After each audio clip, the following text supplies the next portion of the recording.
चर्चा को शुरू करते हैं।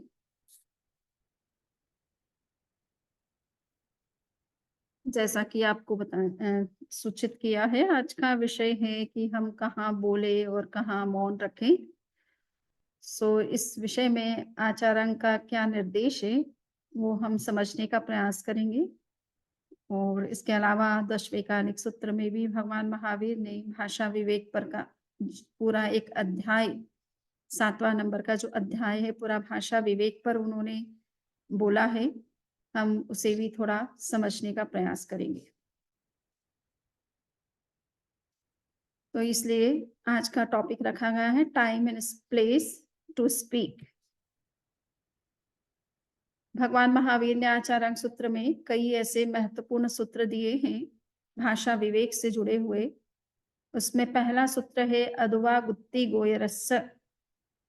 इन्हें व्यक्ति को बोलने से पहले ये ध्यान देना ज़रूरी है कि कहाँ उसे नहीं बोलना चाहिए।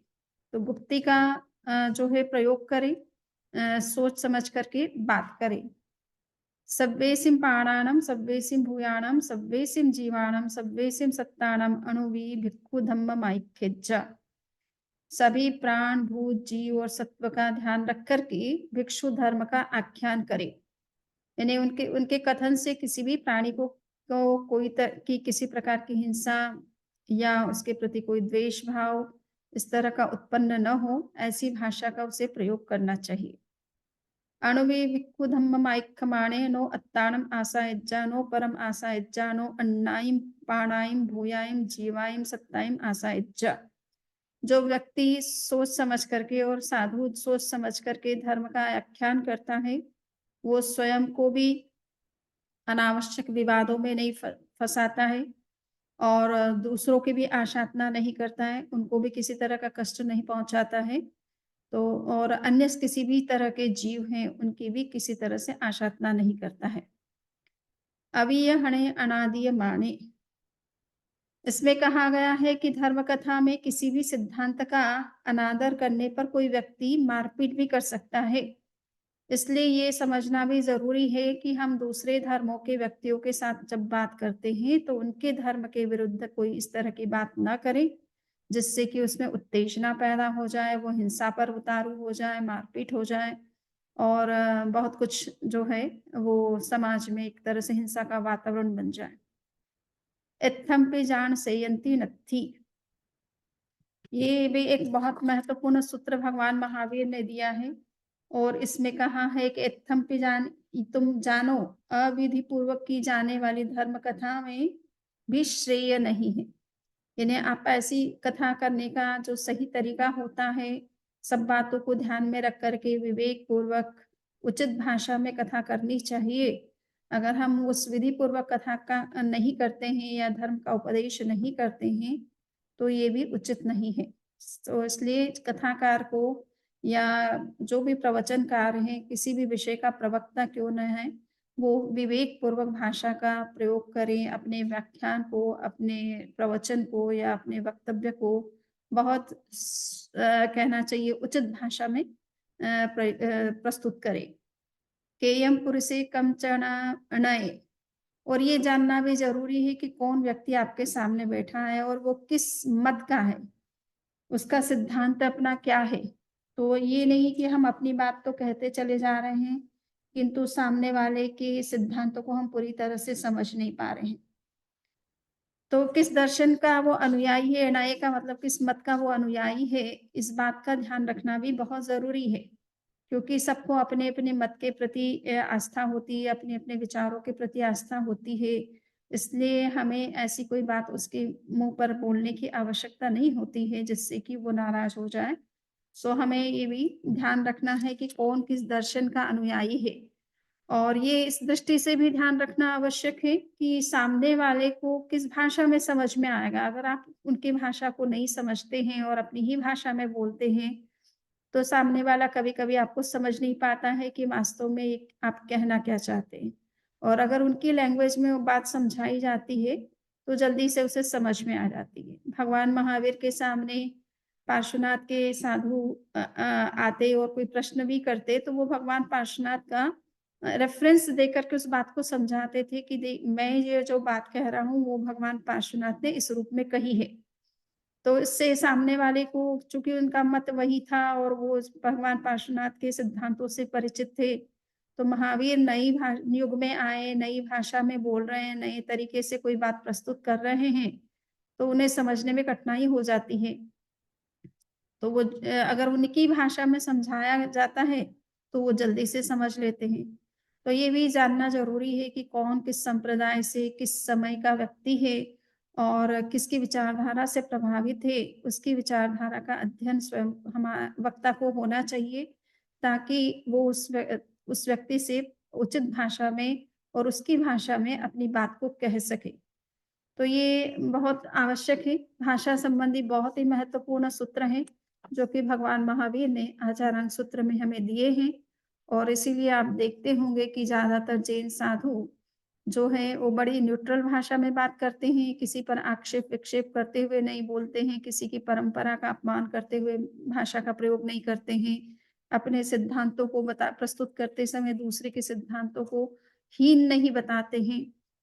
अपने तरीके से अपनी बात को कहना पसंद करते हैं। तो ये इस तरह के जो विचारधारा है, इस तरह की जो प्रस्तुति है, उससे किसी तरह के कहना चाहिए स्ट्रगल क्रिएट नहीं होते हैं। अन्यथा वर्तमान में तो आप जानते ही हैं कि किस तरह से रिएक्शन होता है। किसी के धर्म के विरुद्ध कुछ कहा जाए तो साधु हो, चाहे आचार्य हो, चाहे शंकराचार्य हो, सबके प्रति जो है जिस तरह की बातें सामने आती है, तो उससे बहुत बड़ी समस्या समाज में उत्पन्न होती है। सो ये भाषा विवेक बहुत आवश्यक है। तो हम ये जानते हैं कि एक्शन और नॉन एक्शन 2 चीज़ें होती हैं, कर्म करना और अकर्म की स्थिति में रहना। कहाँ हमें काम करना चाहिए और कहाँ नहीं करना चाहिए। इसी तरह से हमें कहाँ बोलना चाहिए और कहाँ नहीं बोलना चाहिए। तो कर्म करना यानी बोलना और नॉन एक्शन मीन्स नहीं बोलना, ये दोनों ही अपनी-अपनी जगह इम्पोर्टेंट है। हम केवल बोलते ही चले जाएँ, सामने वाले को सुने नहीं, समझे नहीं, तो हमारी बात की उतनी वैल्यू नहीं होती है। और कहीं ज़रूरत है कि पहले हम सामने वाले को समझें, पूरी तरह से सुनें और फिर अपना रिएक्शन और एक्शन दें, तो वो बात उनको भी समझ में आती है कि पूरी तरह से समझने के बाद आप कोई बात का उत्तर दे रहे हैं, कोई रिप्लाई दे रहे हैं। सो एक्शन और नॉन एक्शन इन दोनों में के बीच में बैलेंस होना बहुत ज़रूरी है। हम कोई भी काम करें, उसमें इन सभी में ये सिद्धांत अप्लाई करता है कि वो क्रिया, वो एक्शन एक लिमिट में ही सही होती है। लिमिट से बाहर आप खाना चाहे खा रहे हैं, चल रहे हैं, घूमने के लिए, वॉकिंग के लिए जा रहे हैं, किंतु उसका अगर टाइम आप लिमिट नहीं करते हैं, तो दिन भर तो आप घूम घूम नहीं सकते और अगर दिन भर घूमते रहेंगे, तो दूसरे काम कब करेंगे? इसलिए हर चीज़ में ये सूत्र बैलेंस होना ज़रूरी है। बैलेंस का सूत्र हर जगह लाइफ में अप्लाई करना ज़रूरी है कि जो कुछ हम कर रहे हैं, उसका एक उचित समय होता है, एक उचित स्थान होता है, उचित कंडीशन में वो काम किया जाता है। हर जगह, हर समय, हर स्थान पर वो चीज़ें नहीं की जाती हैं।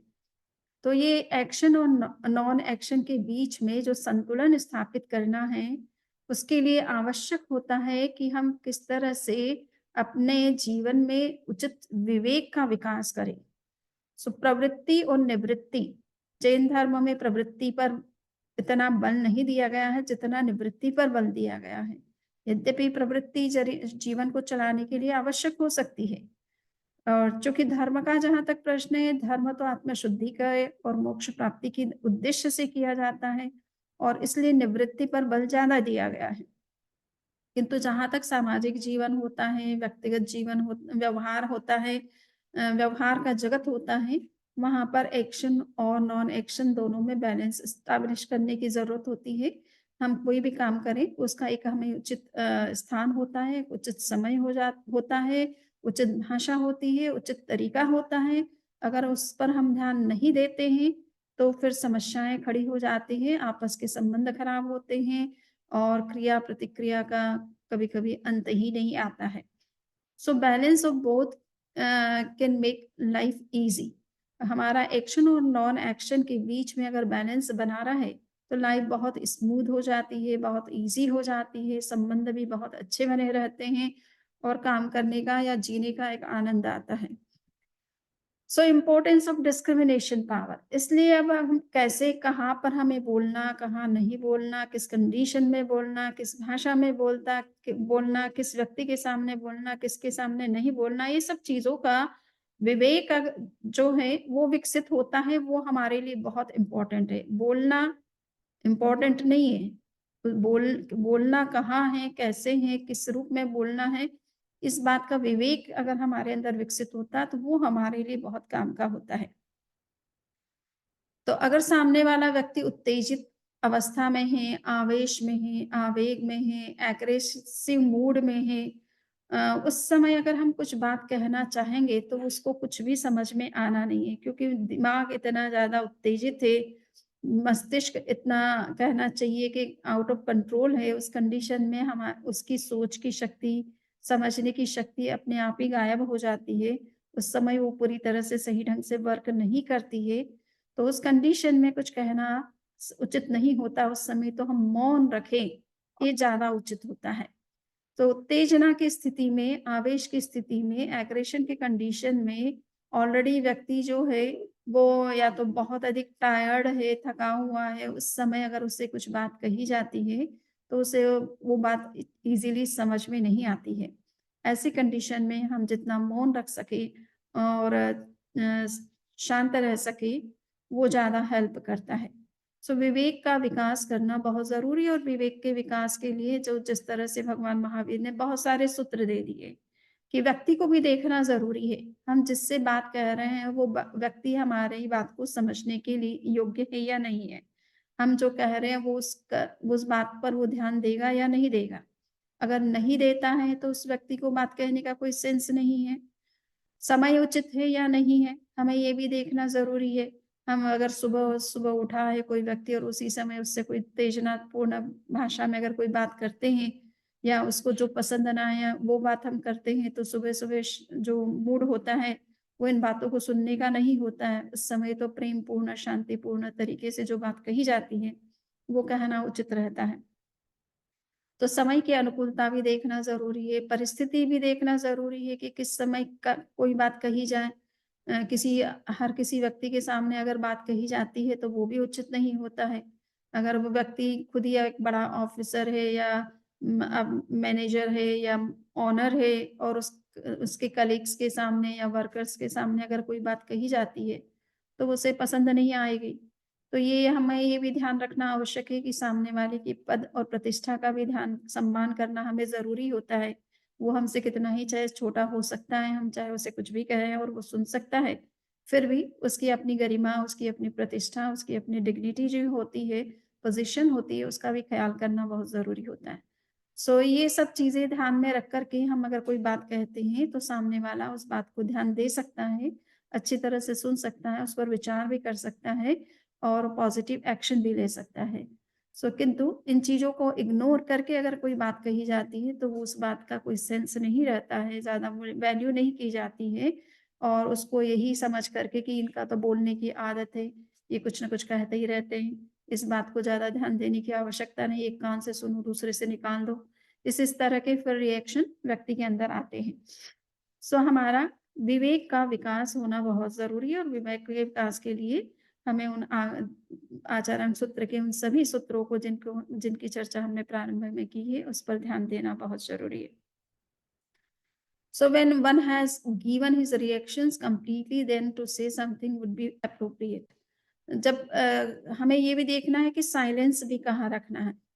कभी-कभी सामने वाला बहुत उत्तेजित मूड में है और वो कुछ इस तरह की बातें कह रहा है ऑलरेडी, उस समय अगर हम कुछ कहेंगे तो वो सुनेगा तो नहीं, किंतु अपनी ही बात को सुनाता रहेगा, और हम एक बात कहेंगे तो वो 2 बातें कहेगा।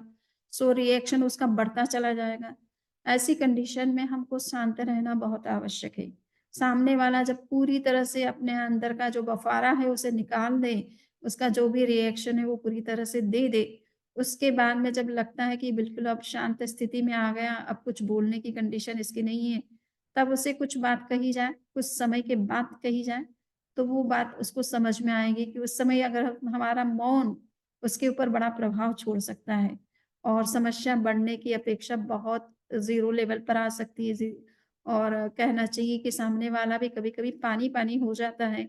हम जब उसको रिएक्शन नहीं देते, स्माइलिंग रखते हैं, शांत भाव से उसकी बात को सुन लेते हैं, सहज बने रहते हैं, कोई तरह का एग्रेशन नहीं दिखाते हैं, रिएक्शन नहीं दिखाते हैं, तो सामने वाला भी शांत होने का प्रयास करता है और उसे भी समझ में आने आने लगता है कि वो रिएक्शन में कुछ बोल गया अनलिमिटेड, किंतु सामने वाले ने बड़ा गंभीरता का परिचय दिया है। समझदारी का परिचय दिया और एक कोई प्रकार का रिएक्शन नहीं दिया है।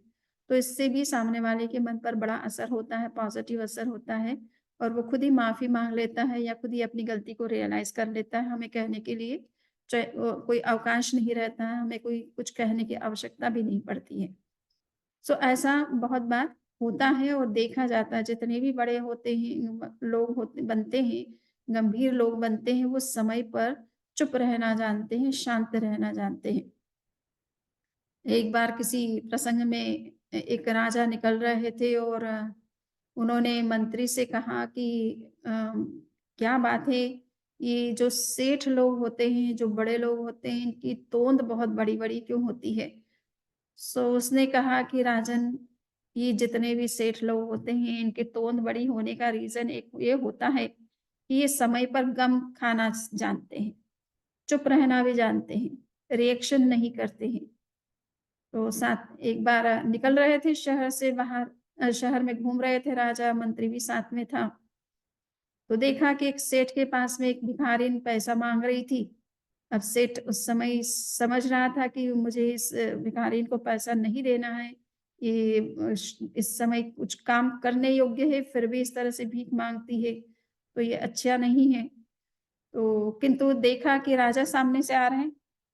अगर मैं इसको कुछ नहीं देता हूँ, तो राजा के ऊपर मेरा इंप्रेशन अच्छा नहीं जाएगा और अगर ऐसे मैं कुछ कहता हूँ, तो वो भी उचित नहीं होगा। ज़्यादा इस समय मुझे ना तो इसको कोई शिक्षा देनी है, ना कोई बात कहनी है और कुछ दे देना उचित होगा। तो उसी समय उन्होंने अपने जेब से जितना भी जो भी पैसा निकाला और दिया। तो मंत्री ने कहा कि देखा राजन आपने, यद्यपि ये सेठ इस मूड में नहीं था कि ये इस भिखारिन को कुछ देना चाहता था। परंतु आपको देखते ही उसने उसे कुछ कहा भी नहीं और उचित जो व्यवहार उस समय करना चाहिए था, उसने किया। तो ये समय पर विवेक बहुत रखना जानते हैं, इसलिए इनके पेट जो है वो बड़े हो जाते हैं।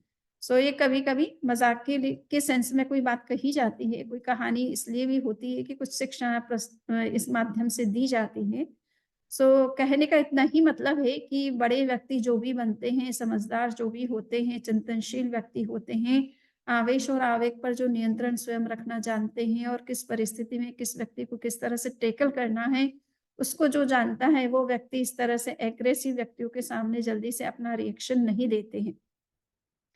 और अनुचित स्थान पर भी कुछ नहीं बोलते हैं। राजा के सम्मुख सेठ का किसी भिखारिन को कोई शिक्षा देना उचित नहीं था। सो उसने अब चुप रहा कुछ और चुपचाप अपनी ओर से जो कुछ देना था दे दिया। सो इसी तरह से जो सही व्यक्ति होते हैं, समझदार होते हैं, चिंतनशील होते हैं, वो एग्रेसिव बिहेवियर जल्दी से अपना कहीं भी एक्सप्रेस नहीं करते हैं और सामने वाला अगर एग्रेसिव है, तो वो वहाँ पर चुप रहना जानते हैं। और इसी कारण से परिस्थितियाँ उनके सामने बहुत ज़्यादा एग्रेसिव नहीं बनती हैं, उनका किसी के साथ डिस्प्यूट जल्दी से नहीं होता है, स्ट्रगल नहीं होता है और सामने वाला जो एग्रेसिव है वो भी कभी-कभी उनके सामने झुक जाता है। और सही तरीके से जवाब किस तरह से देना है, ये भी उनको पता होता है। सामने वाले ने अगर कुछ अनुचित बात कही है तो उसका तरीका उसको जवाब देने का तरीका भी क्या सही होना चाहिए, इसका भी विवेक उनके अंदर बहुत ही विकसित होता है।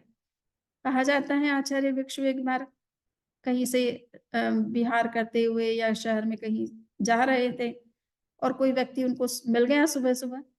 सुबह-सुबह साधु बाहर जाते भी हैं। तो उसने आचार्य भिक्षु से ऐसे ही पूछा कि आपका नाम क्या है महाराज? तो बोले मेरा नाम भीखन के नाम से मुझे जाना जाता है। अच्छा तो आप ही हैं भीखन जी? तो बोले कि हाँ, क्या बात है?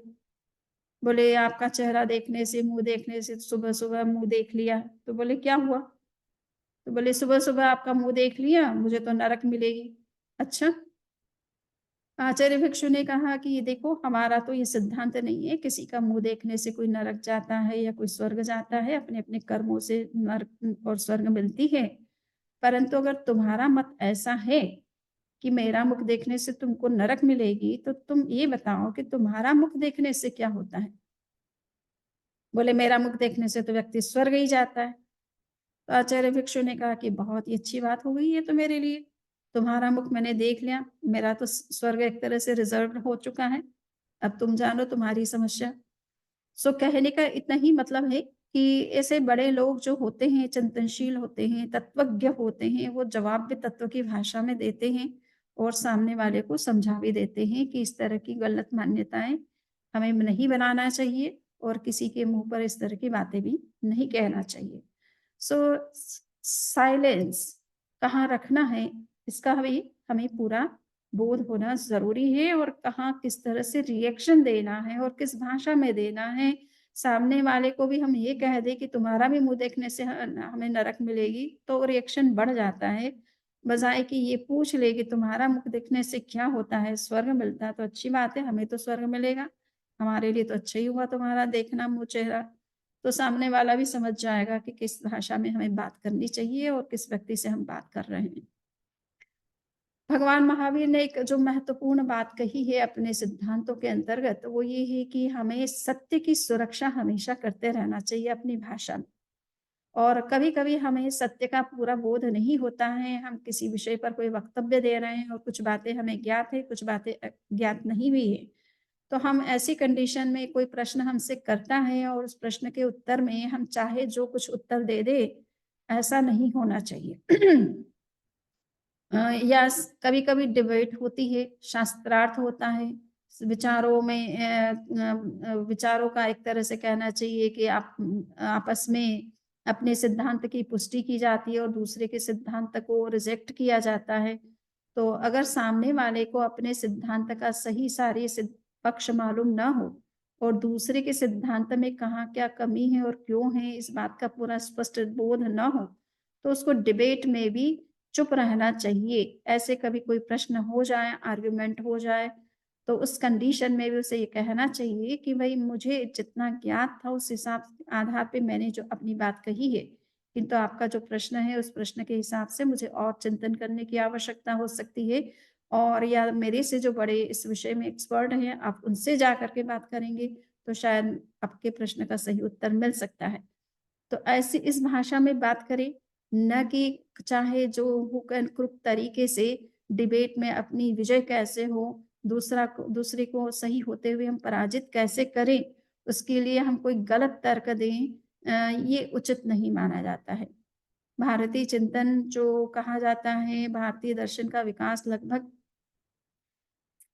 फर्स्ट या सेकंड सेंचुरी से लेकर के 8th सेंचुरी के बीच में सारे भारतीय दर्शनों का विकास हुआ है और उस समय बहुत डिबेट भी होती थी दार्शनिकों के बीच में और डिबेट का मूल प्रयोजन यही होता है कि एक ही सिद्धांत को लेकर के जब अलग-अलग तरह की विचारधाराएं चलती हैं, तो आम व्यक्ति को बड़ा संदेह हो जाता है कि हम किसके सिद्धांत को फॉलो करें, कौन सही है, कौन गलत है और इसके लिए आवश्यक होता था कि दार्शनिक बैठ करके निर्णय करे कि या उनका सिद्धांत क्यों सही है और सामने वाला का क्यों गलत है।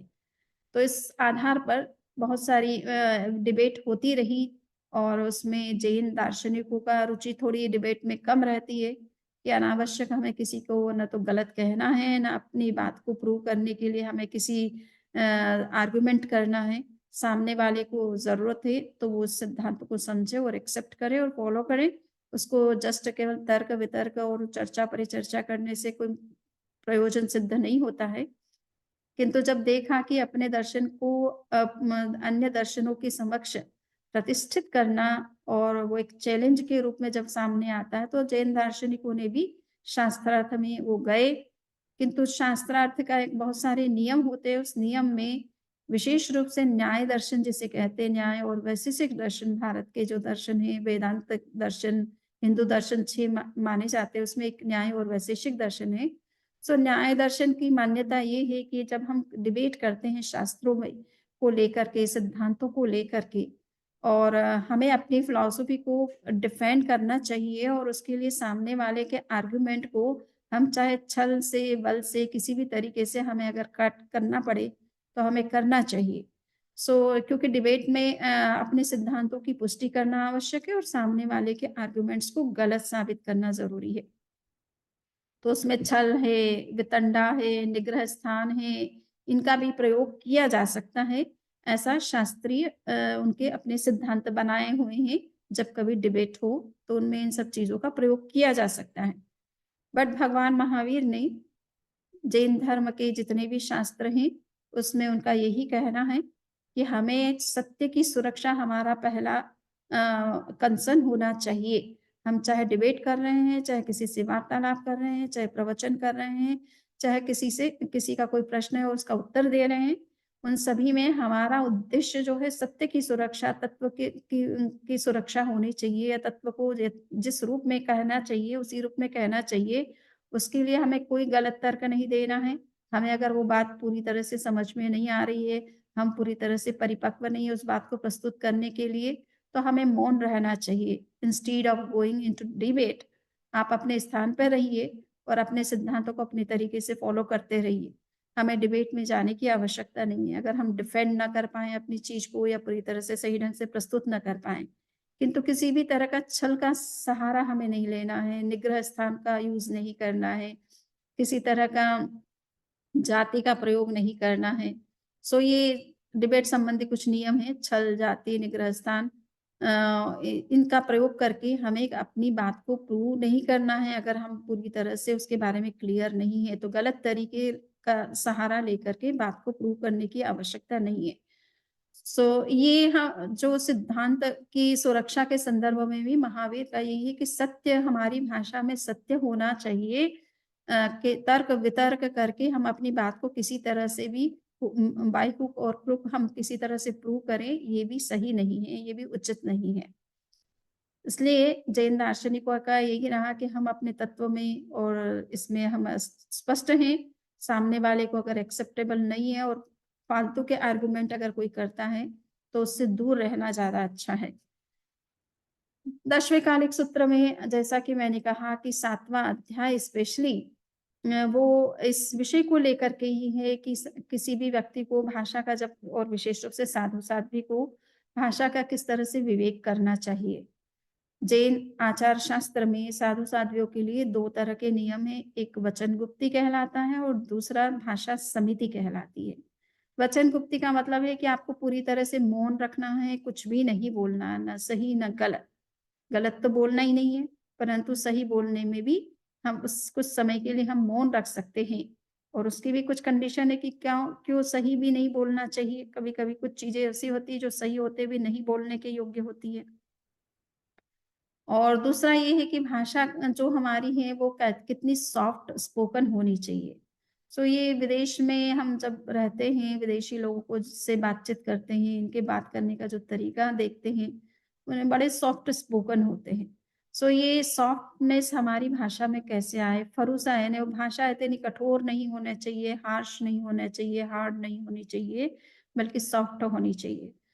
यहाँ पर जैसे कि यहाँ कहा गया है, असत्यमोसम सत्यम च अणवज्जम कक्कसम समुप्पेहम असंदिग्धम गिरम भासिज्ज पन्नवम। व्यक्ति को 4 तरह की भाषा है, सत्य भाषा, असत्य भाषा, मिश्र भाषा और व्यवहार भाषा। सत्य भाषा यानी जो फैक्ट है, जो ट्रुथ है, उसको एज़ इट इज़ बोलना, ये सत्य कहलाता है। बात कुछ हो और हम कुछ और बना कर के बोले, लेक्चर में 50 लोग आए और हम कह दें कि 100 लोग आए, तो ये गलत हो जाता है। तो सत्य जो है, तथ्य जो है वैसे ही प्रस्तुत करें, अपने मन से कुछ भी ऐड ना करें उसमें, वो सत्य भाषा कहलाती है। असत्य भाषा जिसको कहते हैं, असत्य बोलना या झूठ बोलना, टेलिंग ए लाई, तो ये तो बिल्कुल ही गलत है। जो बात है नहीं वैसी हम अगर प्रस्तुत करते हैं, तो वो तो बिल्कुल ही गलत हो जाता है, अन्याय हो जाता है कभी-कभी किसी व्यक्ति के प्रति। और तीसरा है मिश्र भाषा। मिश्र भाषा में सत्य और असत्य का दोनों का मिश्रण हो जाता है। हम कुछ बातें सही बता देते हैं और कुछ बातें गलत बता देते हैं, दोनों मिक्स करके बोलते हैं, तो पूरी बात का पता नहीं चलता है, ये सही क्या है। सो ये भी नहीं होना चाहिए। और चौथी भाषा है व्यवहार भाषा। व्यवहार भाषा न सत्य होती है, न असत्य होती है। वो व्यवहार में उसी तरह से उस बात को कहा जाता है और सामने वाला उसी तरह से उस बात को समझता है। उस तरह की जो भाषा प्रयोग की जाती है वो न तो सत्य है, न असत्य है। उदाहरण के लिए हम कभी भी कहीं भी ट्रैवल करते हैं, हम सोचते हैं कि हम इंडिया जा रहे हैं और जैसे ही हमारी फ्लाइट इंडिया में लैंड करती है तो हम क्या कहते हैं? इंडिया आ गया। अब भारत आ गया। इंडिया शब्द आजकल यूज़ नहीं करना, भारत शब्द का प्रयोग करना चाहिए। सो हम कहते हैं भारत आ गया, तो भारत तो वास्तव में नहीं आया, हम भारत पहुँचे हैं। परंतु बोलने का हमारा तरीका यही है, व्यवहार में इसी तरह से बोला जाता है। कुछ भाषा कन्वेंशनल होती है, यानी लोक व्यवहार में उसी तरह से बात को कहा जाता है और सामने वाला उसको उसी तरह से समझ भी लेता है। उसे भी मालूम है कि हम भारत कहीं नहीं आता है, हम ही भारत पहुँचते हैं। तो वो हमारी बात से वही सेंस लगाता है, वही अर्थ, वही मीनिंग लेता है। और इसलिए और कहने के लिए देखने में अगर आपको लगेगा कि ये भाषा तो गलत है, हम पहुँचते हैं ना कि भारत आता है, परंतु व्यवहार में यही फिक्स कर दिया गया है, ये लैंग्वेज बन गई है लोगों की, आम पब्लिक की। इस बात को इसी तरह से एक्सप्रेस किया जाता है, तो ये व्यवहार भाषा कहलाती है। तो भगवान महावीर ने कहा कि साधु को या जो भी सद इंसान है, उसको 2 ही भाषा बोलनी चाहिए, असत्यमोसम और सत्यम। उसे या तो व्यवहार भाषा का प्रयोग करना चाहिए या सत्य भाषा का प्रयोग करना चाहिए। अब प्रश्न है कि सत्य भाषा भी कभी-कभी दूसरे के लिए हर्टिंग हो सकती है। हम किसी को मान लीजिए कि किसी का रूप सुंदर नहीं है और उसे कहेंगे अरे आप तो बहुत कुरूप है, तो उसे बहुत हर्ट हो सकता है। तो हम सत्य होते हुए भी उसे ना बोले जो दूसरों के लिए हर्टिंग होती है। अकर्कशम, और कभी-कभी हमारी भाषा बहुत कठोर हो जाती है सत्य बोलते समय, तो भाषा कर्कश भी नहीं होनी चाहिए, सुनने में सॉफ्ट लगनी चाहिए, स्वीट लगनी चाहिए, सामने वाले को का मन प्रसन्न हो उस तरह की भाषा में बात की जाए। हम कह भी सकते हैं कोई अगर बात की देखो ये कुछ चीज़ अगर हमें अच्छी नहीं लग रही किसी व्यक्ति की तो उसको प्रेम पूर्वक भी वो बात कही जा सकती है, बजाए कि डाँट के, फटकार के या कुछ ऐसी भाषा में कही जाए जो उसके लिए हर्टिंग हो सकती है, अब्यूज़िंग हो सकती है, उस भाषा में हम ना कहें, तो गलती होते हुए भी कहने की भाषा हमारी बड़ी सॉफ्ट होनी चाहिए, सामने वाले को एक्सेप्टेबल होनी चाहिए। ऐसी भाषा में अगर हम बोलते हैं, तो सत्य होते हुए भी एक सॉफ्ट स्पोकन होने से एक्सेप्टेबल हो सकती है। समुप्पेहम, और जो भी बात कहे सोच विचार करके पूरी तरह से उसकी समीक्षा करके कहें। कभी-कभी कोई कुछ व्यक्ति ऐसे होते हैं जो हमारे बड़े निकट के होते हैं और उनकी आदत कुछ गलत भी आदतें होती हैं कि वो कुछ इधर-उधर की बढ़ाने की वृत्ति भी होती है उनकी। तो हम कभी उनकी बातों में आ जाते हैं और सही बात की पूरी तरह से समीक्षा नहीं करते, सही बात को पूरी तरह से जानने का प्रयास नहीं करते और उस कंडीशन में भी हमारे आपस के संबंध खराब होते हैं। सो हमें ये देखना है कि कोई भी बात कही जा रही है किसी को, तो पहले समीक्षा करके, पूरी तरह से जाँच करके अपना व्यक्ति ने कह दिया वो तो ठीक है, किंतु साथ-साथ में हमको भी देखना है कि वास्तव में उसने ऐसा किया है या नहीं किया है, या ऐसा कुछ कहा है या नहीं कहा है। उस बात की पूरी जानकारी करके अगर हम कहते हैं, तो सामने वाले को दिक्कत नहीं होती है। अगर उसने कहा है और सही आपके पास प्रमाण है, प्रूफ़ है उस चीज़ के लिए, तो आपको कहने में ईज़ी रहता है कि देखो इस कंडीशन में ये बात कही गई है, ना कि किसी के द्वारा कही गई इसलिए हमने कह दिया कोई बात। और नेक्स्ट है कि असंदिग्ध। हमारी भाषा ऐसी भी होनी चाहिए जो डाउटफुल नहीं होनी चाहिए। है ना? हम ऐसे शब्दों का प्रयोग ना करें जिसके 2 मीनिंग निकलते हों और फिर सामने वाला को मिसगाइड करने के लिए ऐसी भाषा प्रयोग की जाती है। आप जानते ही हैं कि जब कुरुक्षेत्र में युद्ध लड़ा जा रहा था, कौरव और पांडवों के बीच में, और लग रहा था कि कौरव भारी पड़ रहे हैं पांडवों के ऊपर, और किसी कारण से ये हो सकता था कि पांडव हार जाएँ और कौरव जीत जाएँ, क्योंकि वो नंबर में भी 100 थे, पांडव 5 ही थे और उनकी तरफ जो है भीष्म पितामह थे, गुरु द्रोणाचार्य थे, अश्वत्थामा थे, कृपाचार्य थे, ऐसे बड़े-बड़े योद्धा उनके पास में थे और श्री कृष्ण की पूरी सेना उनके साथ में थी। और इधर केवल श्री कृष्ण थे और श्री कृष्ण भी युद्ध नहीं लड़ रहे थे। वो केवल सारथी बन कर के उनका सहयोग कर रहे थे, उनका मार्गदर्शन कर रहे थे। तो इस कंडीशन में पांडवों के हारने की बड़ी संभावना थी। तब युधिष्ठिर को किसी ने सुझाव दिया कि तुम धर्मराज कहलाते हो, सत्य की बड़े साधक हो, कभी भी अपने जीवन में आज तक तुमने स्वप्न में भी कोई असत्य बात नहीं कही है और इसलिए तुम्हारा रथ ज़मीन से ऊपर चलता है, 4 अंगुल ऊपर चलता है। किंतु आज ऐसी परिस्थिति एक धर्म संकट एक प्रकार से। धर्म को बचाना है, सत्य को बचाना है, न्याय को की रक्षा करना है, अन्याय का प्रतिकार करना है, तो आज तुम्हें कुछ इस तरह की भाषा का प्रयोग करना पड़ेगा जिसमें द्रोणाचार्य को ये आभास हो कि उनका पुत्र अश्वत्थामा उसकी मृत्यु हो गई है, उसको युद्ध में मार दिया गया है। जब बात युधिष्ठिर को ये कही गई, तो युधिष्ठिर ने कहा कि ये तो नहीं हो सकता है। जो बात सत्य नहीं है, मैं अपने मुख से नहीं बोल सकता हूँ, चाहे हम हारें, चाहे जीतें। हम मैं असत्य भाषा का प्रयोग नहीं कर सकता हूँ। तब उनको एक सुझाव दिया गया कि देखो आप एक ऐसी भाषा बोलो जिसमें असत्य भी ना लगे, तुम अपनी ओर से सत्य भी हो जाओ और सामने वाले को ऐसा संदेह हो जाए कि उनका पुत्र मर गया। तो इससे द्रोणाचार्य अपना शस्त्र डाल देंगे और उस समय उनको मार देना, उन पर वार करना उचित रहेगा। अन्यथा इस युद्ध का कभी अंत नहीं आएगा और हो सकता है पांडवों की जीत भी ना हो। अधर्म का साम्राज्य जो है वो फैल जाएगा। तब युधिष्ठिर को ऐसा लगा कि अब परिस्थिति कुछ ऐसी है कि धर्म को की जय होनी चाहिए, न्याय की विजय होनी चाहिए, समाज में न्याय और सुव्यवस्था बननी चाहिए, अन्याय और अत्याचार का विरोध होना चाहिए और प्रतिकार करना चाहिए। तो उन्होंने इस कंडीशन में कहा कि क्या बात कहनी चाहिए?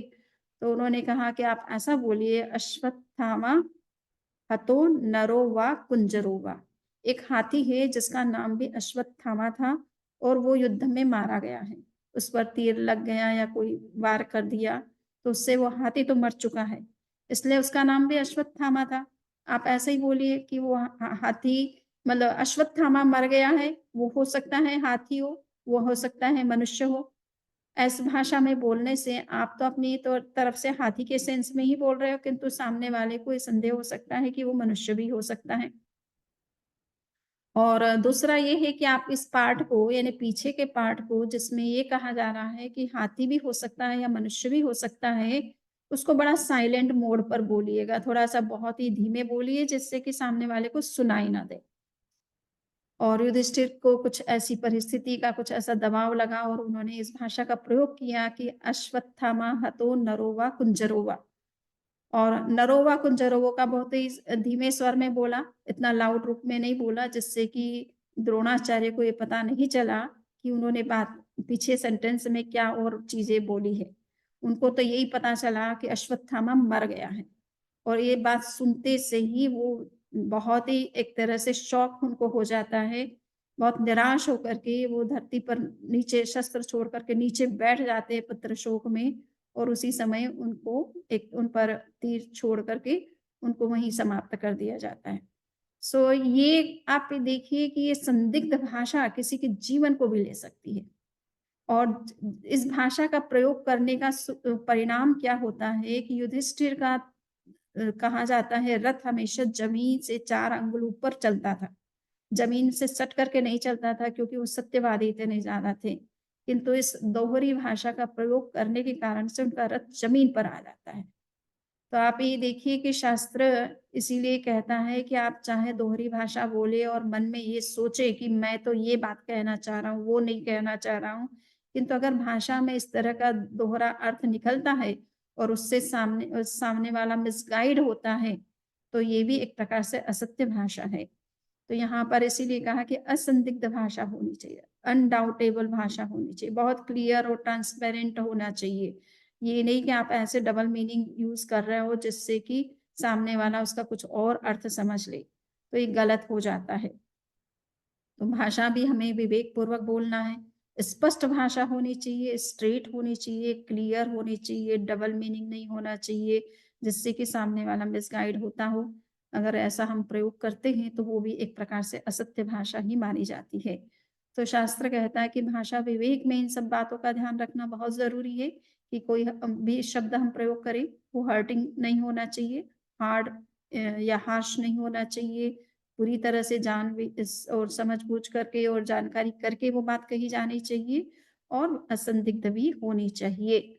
नेक्स्ट में कहा तहे फरुसा भाषा गुरु भुवो खाइनी सच्चा विसा नवत्तवा चौ पावस आगमो। हमारी भाषा इतनी ज़्यादा फरुस, इतनी ज़्यादा हार्ड भी नहीं होनी चाहिए, जिससे किसी जीव को, किसी प्राणी को कष्ट हो और सच्चा विसा नवत्तवा, सत्य होते हुए भी ऐसी भाषा का हमें प्रयोग नहीं करना चाहिए, जिससे कि पाप का आगमन होता है, पाप कर्म का बंधन होता है। इसके लिए आगमों में एक उदाहरण दिया गया है कि एक साधु थे, जंगल से गुजर रहे थे और एक शिकारी आता है। तो शिकारी उनसे पूछता है कि आपने यहाँ से अभी हिरण को जाते हुए देखा है? और साधु ने देखा भी था कि एक हिरण दौड़ते हुए, चूँकि शिकारी पीछे था, तो उस हिरण बहुत छलांग मारते हुए तेज़ी के साथ में साधु के सामने से ही निकल कर के दूसरी किसी दिशा में गया था। और साधु को मालूम भी था कि वो किस दिशा में गया है। परंतु इस कंडीशन में क्या किया जाए? अगर साधु कहते हैं कि हाँ, मैंने देखा है और इस दिशा में गया है, तो वो हिरन मारा जाएगा। और यदि वो कहता है कि मैंने कुछ नहीं देखा, मुझे नहीं पता, तो असत्य का दोष लगता है। ऐसी कंडीशन में उन्हें मौन रखना आवश्यक होता है और वो मौन रखते हैं और कुछ भी बात नहीं कहते। कभी-कभी सामने वाले को उससे गुस्सा भी आ सकता है, उत्तेजना भी हो सकती है कि तुम जानते हुए भी मुझे कुछ नहीं बता रहे हो। तो कभी वो उनको कष्ट भी दे सकता है, किसी तरह का मिसबिहेव भी कर सकता है और वैसा भगवान महावीर के केस में भी आपने देखा है कि बैलों को छोड़ कर के किसान गया और भगवान महावीर ने कुछ उत्तर नहीं दिया, तो वो भगवान महावीर पर रस्सी से वार करने लग गया था। ऐसी कंडीशन बन सकती है, किंतु उस कंडीशन में भी जैन साधु के लिए नियम है कि वो कोई भी कंडीशन में सत्य होते हुए भी अगर वो भाषा किसी के लिए प्राणघातक हो सकती है, कष्टकारी हो सकती है, किसी के जीवन को संकट में डाल सकती है, तो ऐसी भाषा का प्रयोग उसे नहीं करना चाहिए। ये दशवैकालिक का ये पूरा भाषा जो अध्ययन है, वो भी बहुत ही महत्वपूर्ण है, बहुत ही चिंतनीय है। वहाँ तो ये भी कहा कि चोर को चोर भी नहीं कहना चाहिए, क्योंकि वो भी उसके लिए बड़ा हर्टिंग हो सकता है। हमें समझना है कि चोर को हम चोर कह रहे हैं, परंतु किस कारण से वो चोर बना है, इस बात को भी कभी-कभी हमें समझने की आवश्यकता होती है। और इसके लिए शिवाजी और समर्थ रामदास की कहानी भी आपने कई बार सुनी हो। एक बार समर्थ रामदास जो है शिवाजी से मिलने के लिए आ रहे थे और रास्ते में एक गन्ने का खेत दिखा, उन्हें भूख लगी तो उन्होंने एक गन्ना तोड़ लिया और इस बात को उस किसान ने देख लिया जिसका वो खेत था। वो आकर के उसने समर्थ रामदास के हाथ से गन्ना छीना और उन्हीं के पीठ पर दे मारी। तो उन्होंने कहा कि कोई बात नहीं भैया, तुम्हारा ये गन्ना है, मुझे भूख लगी थी इसलिए मैंने ले लिया। परंतु तुम मालिक हो, तुम मेरे इस गलत व्यवहार पर कुछ इस तरह का रिएक्शन दे सकते हो। परंतु जैसे ही शिवाजी को ये पता चला कि मेरे गुरु समर्थ रामदास के प्रति के साथ ऐसा उस किसान ने व्यवहार किया है, तो बहुत गुस्से में आ गए और उन्होंने कहा कि उस किसान को बुलाओ। जब उसको राजदरबार में प्रस्तुत हुआ, वो बेचारा डरने लगा कि अब क्या किया जाए? मुझे मालूम नहीं था कि समर्थ रामदास ये शिवाजी के गुरु हैं और मैंने गलत व्यवहार किया उनके साथ में। तो शिवाजी जैसे ही उससे कुछ दंड देने की बात सोच रहे थे, इतने में समर्थ रामदास उनसे कहते हैं कि शिवा, तुम उस कुछ भी पहले निर्णय लेने से पहले उस किसान से पूछो कि उसने ऐसा बिहेवियर मेरे साथ क्यों किया? एक गन्ना का टुकड़ा या गन्ना लेने से उसके खेत में कोई कमी तो नहीं हो जाती। अ, प तब उन्होंने पूछा कि तुमने ऐसा बिहेवियर क्यों किया? तो उसने कहा कि देखो राजन, हम छोटे-मोटे किसान हैं, कोई बहुत बड़े हमारे खेत नहीं है, बहुत कहीं पैदाइश नहीं होती है, थोड़ी बहुत पैदाइश होती है, उससे ही हमारा घर चलता है। और अगर इस तरह से राह चलते हुए कोई भी गन्ना तोड़ता रहेगा, तो हमारे खाने के लिए क्या हो रहेगा? आपको सोचना है कि हम कोई पैसे वाले व्यक्ति नहीं हैं कि हमारे पास में कुछ पहले से जमा पूँजी है कि हम उसका उपयोग कर सकेंगे और ऐसे ही हम लुटाते रहें अपने खेत को। तो रामदास ने कहा कि देखिए शिवा, अब तुम ही समझो ये बात को कि ये गरीब आदमी है, इसके पास इतनी ज़मीन नहीं है कि वो इतनी पैदाइश कर सके कि इस तरह से दुनिया को लुटाता रहे, 2-4 गन्ने कोई ले ले तो उसको कुछ फ़र्क ना पड़े। तो तुम इसे थोड़ी अधिक ज़मीन दे दो। ताकि इसके गन्ने ज़्यादा होंगे तो ये 2-4 गन्ने कोई ले भी लेगा तो उसको फ़र्क नहीं पड़ेगा, किंतु अगर लिमिटेड है इसके पास में और उसमें भी कोई लेता है तो इसके लिए तो बड़ी समस्या हो सकती है। तो ये कहने का इतना ही मतलब है कि कभी-कभी कोई चोरी करता है, डकैती करता है, आतंकवादी बनता है, तो उसके पीछे भी हमें कारण जानने और समझने की आवश्यकता होती है। और हमें बजाए कि हम उसको केवल दंड देने की बात सोचें, हमें उसके समाधान के लिए भी सोचना चाहिए कि उसके लिए उसकी जीविका का क्या अधिक दूसरा अल्टरनेटिव हो सकता है, क्या अच्छा उपाय हो सकता है, उसका जीवन कैसे अच्छा बन सकता है और वो गलत चीज़ों को कैसे छोड़ सकता है। ये अगर हमारा चिंतन रहता है तो हो सकता है कुछ क्रिमिनल्स बेचारे वो इसलिए क्रिमिनल्स नहीं बने कि उनको ऐसा काम करना था, बट उनके पास दूसरा कोई उपाय नहीं था और इस कारण से कभी-कभी कुछ लोग क्राइम में चले जाते हैं। तो ये सब कुछ जानने और समझने की आवश्यकता होती है।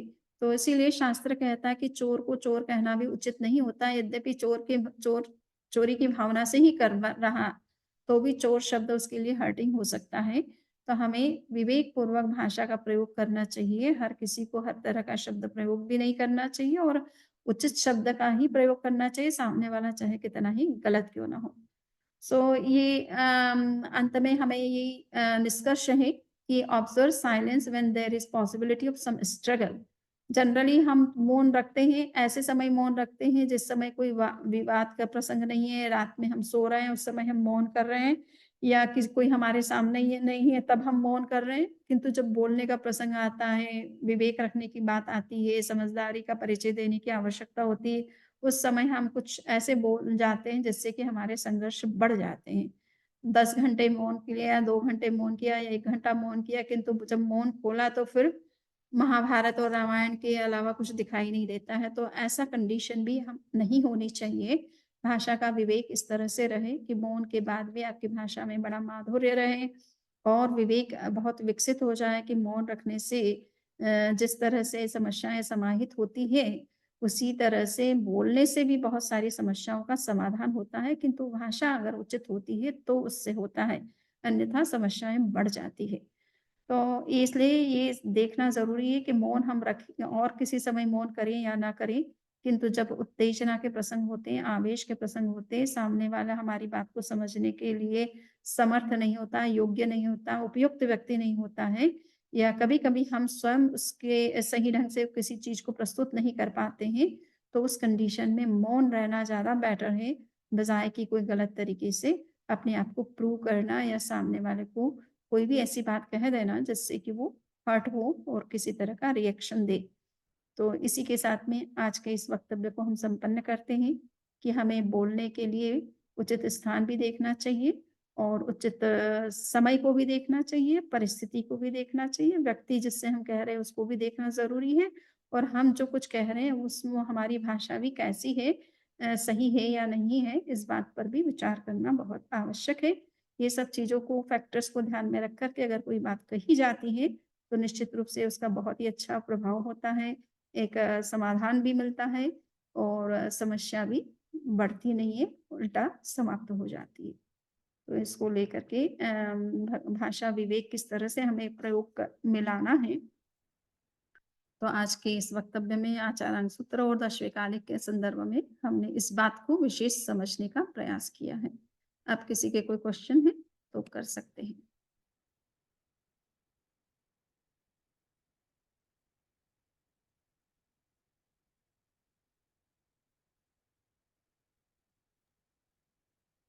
तो मेरी तरफ से अनम्यूट है। मथेन बंदामी समनी जी, हुँ, मेरा एक प्रश्न था कि हुँ, हम सब जानते हैं कि उस समय आवेश आ जाए तो हमें मौन रहना है, हुँ। विवेक से काम करना है, पर उस आवेश को कंट्रोल कैसे करें? फिर भी आ जाता है, फिर उसके लिए कोई क्या तरीका है?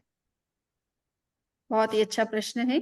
तो पहली बात तो ये है कि मौन कर लेना, त्याग कर लेना उसी समय। आवेश तो आ रहा है, कोई बात नहीं, आवेश को हम रोक नहीं सकते एक बार के लिए। किसी ने हमसे कुछ ऐसी भाषा कह दी या ऐसा मिसबिहेव किया, तो हमारे अंदर रिएक्शन हो सकता है, किंतु मुँह पर आना ज़रूरी नहीं है। इसको कहते हैं आचार्य ऋषि कहते थे कि इसको कहते हैं कि वो हम क्रोध को या आवेश को हम एक्शन में ना आने दें, उसको सफल ना बनाएँ। एक्शन में आने पर वो सफल बन जाता है और सक्सेसफुल हो जाता है और परिस्थितियाँ विकट हो जाती है हमारे लिए उल्टा। सो उसको एक्शन में ना आने दें। मन में कुछ अगर विचार आ भी रहा है, कुछ कहने का मन भी बन रहा है, किंतु उस समय उसको हमें भाषा में नहीं अभिव्यक्त करना है, इतना-सा थोड़ा-सा ध्यान रख लें। तो भी इतना स ध्यान तो समीनी जी रखते हैं, पर फिर भी नियंत्रण नहीं हो तो फिर क्या करें? पता है कि सामने वाला बिल्कुल गलत है। देखिए पहले तो ये समझना ज़रूरी है कि आग लगने पर कुआँ खोदने की बात सोचना समझदारी नहीं होती है।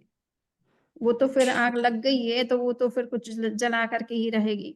हमें ये देखना है कि पहले से हम इस चीज़ का संकल्प करें, रोज़-रोज़ प्रतिदिन संकल्प करें, सुबह उठ कर के ये संकल्प करें कि आज कोई भी प्रसंग होगा तो मैं कोई तरह का रिएक्शन नहीं दूँगी। सो या इस किसी ऐसी भाषा में नहीं बात करूँगी जिससे कि कोई बात बढ़े उल्टा की सुलझने की।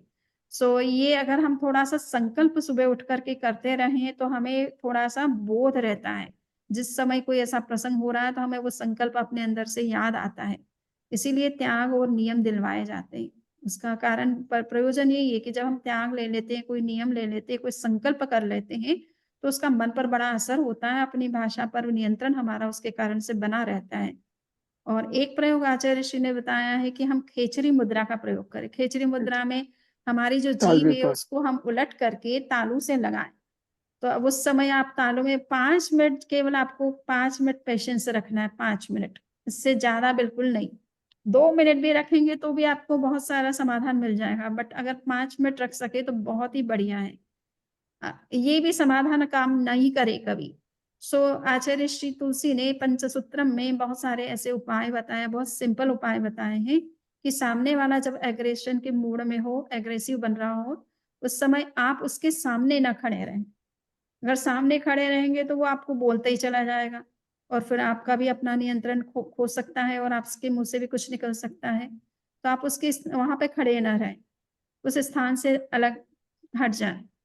मौन रखें, मौन संभव नहीं है उस समय, तो आप उस स्थान से अलग चले जाएँ। जब परिस्थिति एकदम शांत हो जाए तब कोई बात करें। तो शांत होने पर तो सामने वाला आपकी बात को समझ लेगा, सुन लेगा। आप सामने नहीं खड़े हैं तो वो समझ जाएगा कि मेरी बात का कोई वैल्यू नहीं है इनके सामने, तो वो भी अपने आप चुप हो जाएगा। या बोलना भी होगा तो उस जब तक उसको बोलना है बोल सकता है। उसके बाद अपने आप ही जब आप रिएक्शन नहीं देंगे, सामने नहीं होंगे, आप सुनेंगे ही नहीं उस बात का तो आपको रिएक्शन भी नहीं होगा। तो एक ये तरीका होता है कि हम उस समय उस हट जाएँ, कोई बात नहीं, उसको बुरा लग सकता है एक बार के लिए, वो फिर 2 शब्द और वो एक्स्ट्रा बोल सकता है, तो बोलने दीजिए, उसको कोई बात नहीं, एक बार उसके मन का निकल जाए और आप भी सारी बातें जब उनकी रिएक्शन सुनेंगे, तो आपको भी पता चलेगा कि एक्चुअल में मेरे किस व्यवहार से इसको हर्ट हुआ है या मेरी कहाँ स गलती है, मुझे इस तरह से नहीं बोलना या नहीं करना चाहिए था, इसका भी रिएक्शन सही है। तो थोड़ा आपको भी सोचने का अवसर मिल जाएगा, फिर उत्तर सही ढंग से आप देंगे तो ज़्यादा उचित रहेगा। कृतज्ञ हूँ बंदा सर। में बंदा में मेरा धन्यवाद। सोचना ये है कि हम जब भी रिएक्ट करते हैं, हम पूरी बात को सुने बिना बीच में ही रिएक्ट करना शुरू कर देते हैं, और वो सबसे बड़ा कारण होता है हमारे आदमी की बात को बिना पूरे समझे हुए हुँ, हम रिएक्शन करते हैं। और उससे पहले ये भी है बदनामी की पारिवारिक शांति के लिए सबसे बड़ी जरूरी चीज है हमको सुनना। बिल्कुल। बिल्कुल, सही बात है और मैंने तो खुद भी बहुत बार एनालिसिस मैं खुद भी करती हूँ कि सामने वाले की जब बात सुनती हूँ और उसका रिएक्शन देखती हूँ, तो मुझे ये लगता है कि उसका पॉइंट भी सही है। वो गलत रिएक्शन नहीं दे रहा है। सो कहीं हम अपना नियंत्रण लूज़ करते हैं और फिर सामने वाले से ये सोचते हैं कि वो रिएक्ट ना करे, तो वो करेगा। वो भी आखिर हमारी तरह ही है। वो जिसमें हम अपने पॉइंट को सही समझ रहे हैं, तो वो अब जिस पॉइंट से बात कर रहा है, वो भी सही होगा अपनी जगह। सोचने पर, देखने पर लगता है कि नहीं इनका पॉइंट भी बिल्कुल वैलिड है और रिएक्शन होना इनका उचित ही है इस मामले में। वो ये बात सही है कि हम पूरा सुने बिना रिएक्शन देते हैं। तो एक तो आधी बात सुनते हैं, आधे सुनते ही नहीं है। वो आधे बोल भी रहा है तो सुनते नहीं है। है ना? तो ये कहा जाता है कि क्रोध में हमारी बुद्धि नष्ट हो जाती है। उसमें सुनने समझने की शक्ति नहीं रहती। तो इसलिए उस समय तो सामने अपना क्रोध हो चाहे किसी और का क्रोध हो, उस समय तो फिर शांत एक जने को शांत तो रहना ही पड़ेगा।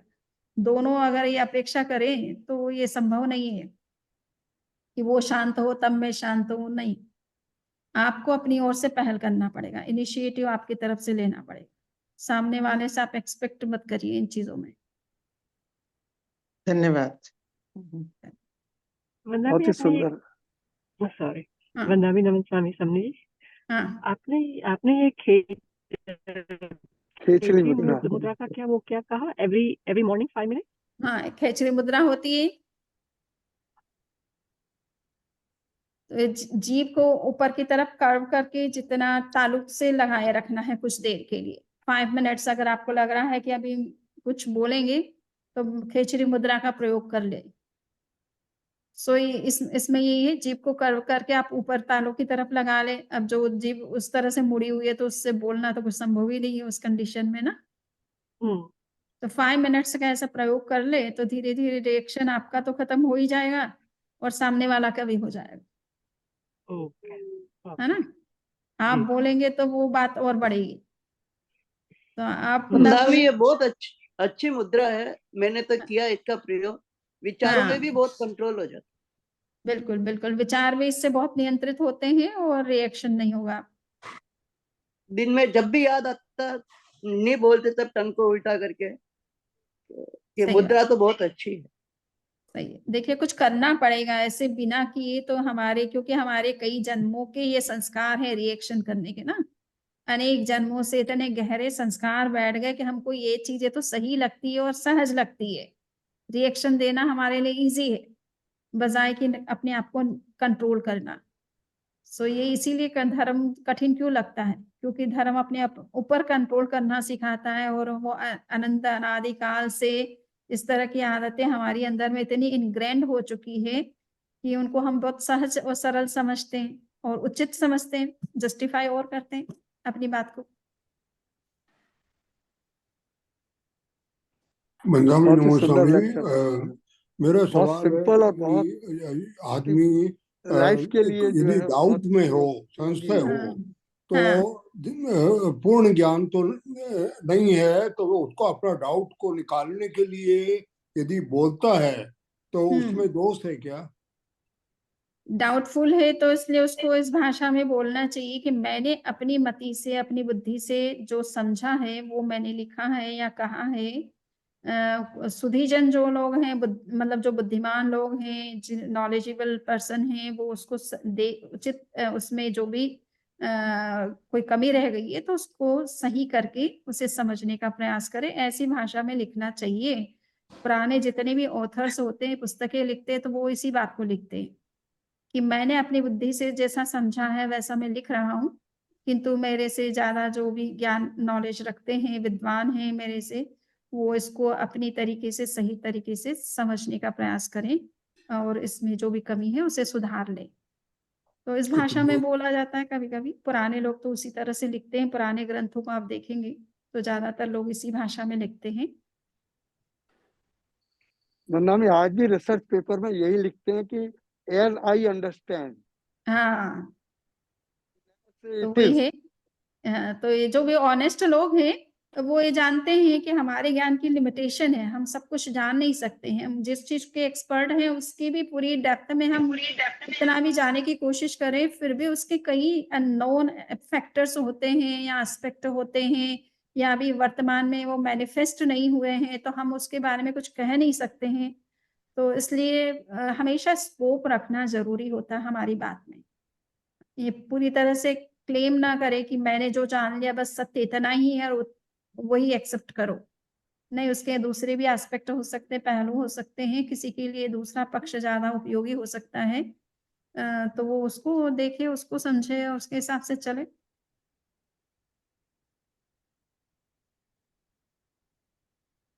सो हो गया मंगल और पाठ क्वेश्चन? समाई हो गई, समय बस का दीजिए। अच्छा, तो सामायिक 9वें सामायिक व्रत में जो कोई अतिचार दोष लगा हो तो उसकी आलोचना करती हूँ। मन का सावध्य प्रवृत्ति की हो, वचन की सावध्य प्रवृत्ति की हो, शरीर की सावध्य प्रवृत्ति की हो, सामायिक के नियमों की पुरुषार्थ संभावना की हो, अवधि के पहले सामायिक को पूरा किया हो तो तस्समिच्छामि दुक्कडम 5 बार नौकार मंत्र का ध्यान करें। मंगल पाठ। हाँ, चत्तारि मंगलम अरहंता मंगलम सिद्धा मंगलम साहु मंगलम केवली पुन्नतो धम्मो मंगलम चत्तारी लघुत्तमा रहंता लघुत्तमा सत्ता लघुत्तमा साहु लघुत्तमा केवली पन्नत्तो धम्मो लघुत्तमो चत्तारि शरणं प्रवच्चामि अर्हन्ति शरणं प्रवच्चामि सिद्धि शरणं प्रवच्चामि साहु शरणं प्रवच्चामि केवली पन्नत्तं धम्मं शरणं प्रवच्चामि। मथे वंदनामि मथे वंदनामि वंदामि कृतज्ञोऽस्मि स्वामी जी वंदामि साथ में रहिएगा। वंदनामि नमस्ते स्वामी जी कृतज्ञोस्मि स्वामी जी। जितेंद्र भाई वंदामि नमः स्वामी जी। यस प्रकाश जी प्रताप वंदामि जी नमः स्वामी। वंदनामि नमः स्वामी धीरेन्द्र भाई स्वामी आजकल जी धीरेन्द्र भाई सादा दिखाई नहीं पूछते देते, क्या बात है? इन पर्सन एक लेक्चर में राकेश भाई अब आप अभी बाहर है हम क्या? ओरलैंड अच्छा समझ लीजिए ऑर्लैंडो में। ओरलैंडो आ गए। अभी हम लेक्चर में भी आएंगे देहरादून से। ओके ओके ओके मैंने कहा कहाँ गए धीरेन्द्र भाई? हमारा देवेंद्र भाई तो कह करके जाते तो पता रहता हमको। वंदनामि नमः स्वामी वंदनामि नमः स्वामी स्वामी जी। राकेश जी, यस शिवानी, श्वेता, शीता, गैलेक्सी का मुझे मालूम नहीं कौन है। ओके शांता, जसवंत भाई, यस प्रतिभा, मधु, चारू, वंदनामि नमः स्वामी जी बारंबार वंदना करते हैं। यस शांता बेन, शिल्पा, अलका, अनमोल, वीरल, सुरेश भाई दिल्ली से, अरुणा बेन। वंदनामि नमः स्वामी जी। हाँ बहुत बहुत चलिए बहुत अच्छे।